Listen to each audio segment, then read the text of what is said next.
Kylian Mbappe menjadi pahlawan Real Madrid dengan mencetak seluruh gol dalam kemenangan 3-1 atas Manchester City pada leg kedua babak 16 besar Liga Champions di Stadion Santiago Bernabeu, Kamis 20 Februari dini hari waktu Indonesia Barat. Mbappe mencetak hat-trick dengan gol pada menit keempat, 33, dan 61. Sementara itu, Manchester City hanya mampu memperkecil ketertinggalan melalui gol Nico Gonzalez di masa injury time. Berdasarkan catatan UEFA, Real Madrid melaju ke perempat final dengan agregat 6-3 setelah sebelumnya menang 3-2 di leg pertama di Stadion Etihad, Manchester. Meski Manchester City menguasai 52% penguasaan bola, Real Madrid tampil lebih efektif dengan 8 peluang tepat sasaran dari total 15 tembakan.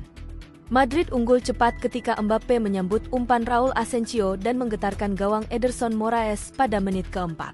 Striker asal Prancis itu nyaris mencetak gol kedua lebih awal, namun tembakannya berhasil digagalkan oleh Ederson.